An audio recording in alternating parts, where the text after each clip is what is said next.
دوستوں، آج بھی ہم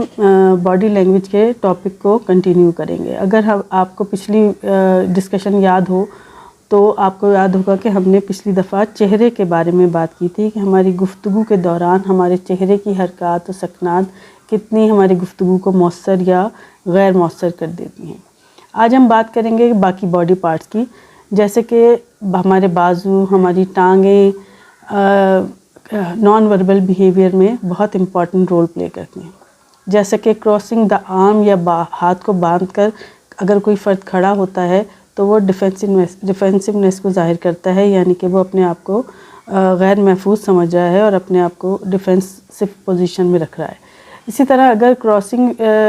کراسنگ آرمز کے ساتھ ساتھ کراسنگ لیگز بھی ہیں تو اس کا مطلب ہے کہ وہ کمیونیکیشن جو ہے وہ اس کی ناپسندیدہ صورتحال میں ہو رہی ہے، یا پھر یہ کہ جس فرد سے وہ بات کر رہا ہے یا تعلق میں یہ رابطہ قائم کر رہا ہے وہ اس کے لیے کمفرٹیبل نہیں ہے، اس کے لیے اچھا تاثر نہیں رکھتا۔ اس کے علاوہ اپنے بازوؤں کو پھیلا کر رکھنا ظاہر کرتا ہے کہ فرد کمانڈنگ ہو رہا ہے یا حکم چلانا پسند کرتا ہے۔ مثلاً یہ کہ جب آپ بیٹھے ہوں اور آپ کے ساتھ کوئی آ کے بیٹھ جائے اور اپنے بازو ٹیبل پر دور تک پھیلا کے رکھے، یا اپنی کرسی کے علاوہ اس نے ایک ہاتھ دوسری کرسی پہ بھی رکھا ہو تو وہ حکم چلانا پسند کرتا ہے، کمانڈنگ نیچر کا ہے۔ اگر اس کے الٹ ہو بالکل اور بازوؤں کو جسم کے قریب رکھیں یا لپیٹ کر رکھیں تو لوگوں کی توجہ اپنے اوپر سے ہٹانے اور کچھ چھپانے کی کوشش ہو سکتی ہے۔ اگر گفتگو کے دوران کوئی فرد اپنی ٹانگیں کراس کرے تو اس کو پرائیویسی کی ضرورت ہے، یعنی کرسی پہ بیٹھ کے جیسے لوگ ٹانگیں کراس کر کے بیٹھ جاتے ہیں تو اس کا مطلب ہے کہ اس کو پرائیویسی کی ضرورت ہے، وہ کچھ ایسا چاہتا ہے جس سے اس کی پرائیویسی قائم رہے۔ اگر کوئی بار بار انگلیاں ٹیپ کرتا ہے گفتگو کے دوران یا ڈسکشن کے دوران، کوئی فرد بار بار آپ دیکھیں کہ انگلیاں بجا رہا ہے، میز پر اپنی انگلیوں کو ٹیپ کر رہا ہے، بار بار بجا رہا ہے، تو وہ بے صبرا ہے، مایوس ہے، یعنی فرسٹریٹڈ ہو سکتا ہے۔ جب ہم کسی کی بات سنتے ہیں تو الفاظ کے علاوہ جسمانی حرکات و سکنات یعنی گفتگو کے لیے بہت اہم رول پلے کرتی ہیں۔ میں بار بار اس لیے دہرا رہی ہوں کہ ہمیں یہ سمجھنا ضروری ہے، عام لوگوں کو بھی، لڑکیوں کو بھی جو شادی کے بعد سسرالوں میں جا کے انایزی فیل کرتی ہیں، کہ ہمیں گفتگو کے ساتھ ساتھ باڈی لینگویج پر بھی غور کرنا ضروری ہے۔ مثلاً اگر بات کرتے ہوئے کوئی فرد سیدھا بیٹھا ہے تو وہ شخص توجہ مرکوز کر رہا ہے، آپ کی بات سن رہا ہے، توجہ ایک جانب وہ کنسنٹریٹ کرنے کی صلاحیت اس میں ہے۔ اور اگر وہ آگے جھک کے بیٹھا ہے اور آپ اپنی بات کیے جا رہے ہیں وہ آگے جھک کے بیٹھا ہے تو اس کا مطلب ہے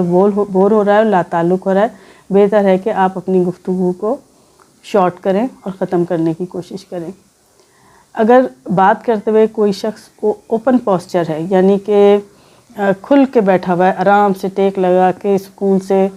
تو اس کا مطلب ہے وہ فرینڈلی ہے اور اس کے اندر آپ کی بات کو سننے اور اس کو ماننے کی اس کی نیت ہے اس کی، تو پھر آپ اپنی بات کنٹینیو رکھیں ورنہ اس کو مختصر کر دیں۔ لیکن اگر کوئی جسم سکیڑ کر بیٹھا ہے، آپ سے بات کرنے والا جسم سکیڑ کر بیٹھا ہے، کلوز پوسچر ہے، تو اس کا مطلب ہے وہ ان فرینڈلی ہے، وہ غصہ ہے، اس کو وہ اضطراب ہے اور آپ کی بات سے وہ ایگری کرنا نہیں چاہتا، مخالفت کے اس کے اندر صورتحال ہے۔ اب سوال یہ پیدا ہوتا ہے how to improve your non verbal communication, ہمیں نان وربل کمیونیکیشن کو کس طرح سے امپروو کرنا چاہیے، یعنی گفتگو کی طرح ہماری باڈی کی جو حرکات و سکنات ہیں ان کو ہم کس طرح سے امپروو کر سکتے ہیں، یا ان کے ساتھ کمیونیکیٹ کرنے میں ہمیں کیا امپروومنٹ کرنی چاہیے۔ تو سب سے پہلے پے اٹینشن، یعنی توجہ دیجیے کہ آپ دوسروں کے ساتھ اپنی باڈی لینگویج کو سمجھ سکیں۔ کہ جب کوئی آپ کو اپنا مسئلہ بتا رہا ہو تو آپ کسی ایک سمت دیکھنے لگ جائیں یا زمین پر دیکھنے لگیں، یہ دکھانے کے لیے یا سمجھانے کے لیے آپ ان کی طرف پوری توجہ دے رہے ہیں، آپ ان کا مسئلہ پوری طرح سمجھنا چاہ رہے ہیں، لیکن یہ آپ کا پوسچر غلط ہوگا، کیونکہ اس سے پہلے بھی ہم بات کر چکے ہیں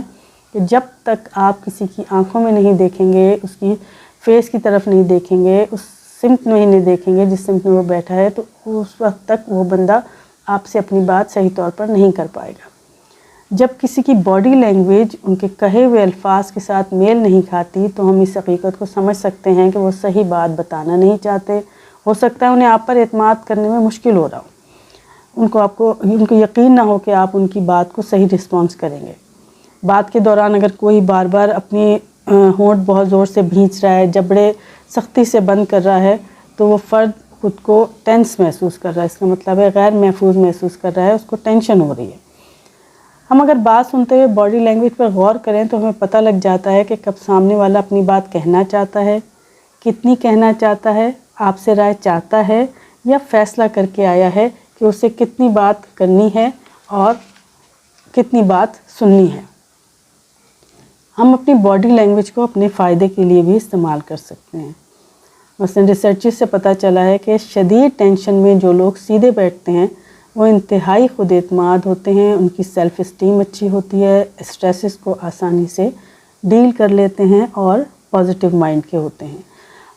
ہمیں اگر کسی کی باڈی لینگویج کے بارے میں ہم جانتے ہوں، ہم گفتگو کے ساتھ ساتھ باڈی لینگویج کو سمجھتے ہوں، تو ہمیں گفتگو کب تک کرنی ہے، کتنی کرنی ہے، کہاں تک کرنی ہے، اور آپ کے جو سامنے ہے وہ آپ سے سیٹسفائیڈ ہے آپ کی گفتگو سے یا نہیں ہے، بور ہو رہا ہے یا دلچسپی نہیں لے رہا ہے، یہ بات آپ کو سمجھنے میں آسانی ہو جائے گی۔ اس طرح سے آپ اپنی گفتگو کو کنٹینیو رکھ سکتے ہیں یا مناسب موڑ دے کر اس کو چھوڑ دیں، تاکہ آپ اگلی دفعہ کسی کے بھی ساتھ یا اسی کے فرد کے ساتھ دوبارہ کمیونیکیٹ کرنے میں آسانی محسوس کریں، یا اس کو کسی دوسرے فرد کو آپ کے ساتھ گفتگو کرنے میں بوریت نہ محسوس ہو، یا اس کو آپ سے بات کرتے ہوئے، آپ کا سامنا کرتے ہوئے دقت محسوس نہ ہو کہ اب پھر اتنی لمبی بات کریں گی اور سنیں گی اور سننی پڑے گی اور کہنی پڑے گی۔ اس ساری صورتحال سے بچنے کے لیے